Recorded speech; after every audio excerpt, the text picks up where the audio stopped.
Israel has approved the construction of almost 1,000 homes in disputed East Jerusalem. The decision threatens to overshadow the Israeli president's visit to Washington, where he's set to meet Barack Obama. The settlements are illegal under international law, which is not accepted by the Jewish state. Well, let's get more reaction now from Middle East expert Professor Alon Ben-Meir from New York University. Thank you very much indeed, Professor, for joining us.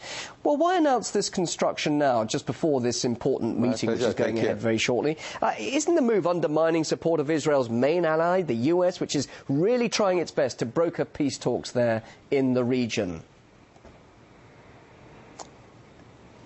It is. I absolutely believe it is unfortunate.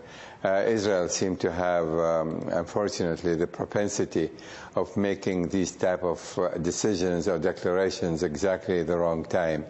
This is a very much ill-timed announcement to build nearly 1,000 units in a settlement, albeit this settlement Israel hopes to keep as part of a final arrangement with the Palestinians. But to announce that exactly when the President of Israel is visiting the White House, it's really not the right thing to do. But this is not the first time. Unfortunately, Israel has done this before. When Vice President Biden was visiting Israel, also there was an announcement of building some housing in the settlement. This is definitely not helpful to the peace process, and it does further strain the relationship between Israel and the United States. What's the reason behind this? Why Israel being provocative like this? Well, the Israelis don't think it's a provocative. They think this is a natural growth has to continue. The Palestinians, from their perspective, are not willing to sit down and negotiate. And so Israel is not prepared just to sit down and wait.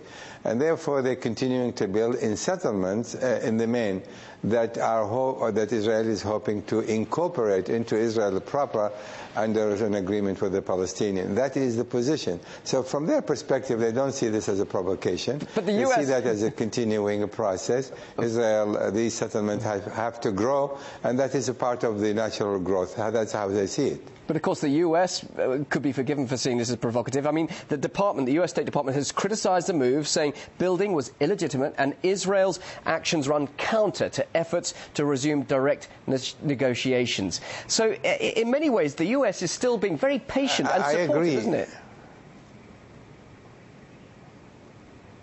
Well, you know, the thing is, the relationship between the United States and Israel is rather unique, and it's in fact, very, very special.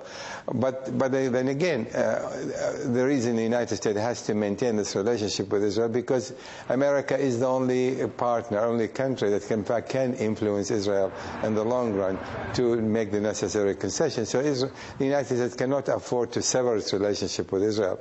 But having said that, the settlement have been and will continue to be a serious impediment to peace.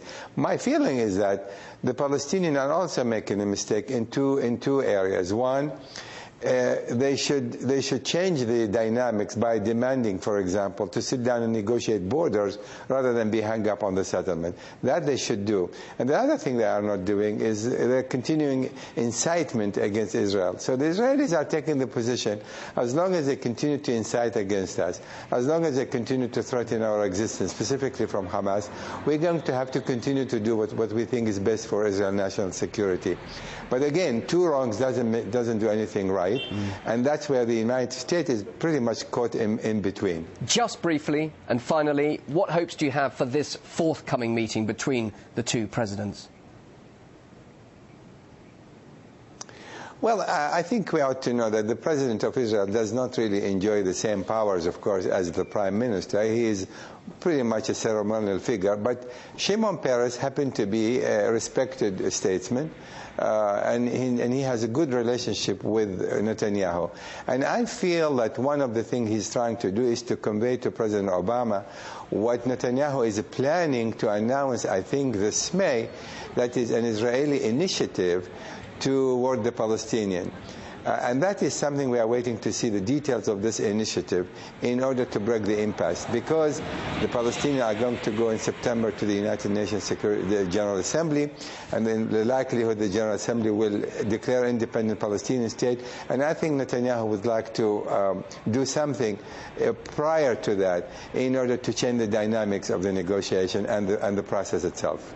Good to talk to you, Professor. Professor Alon Ben-Meir from New York University, joining us live there in New York. Thank you.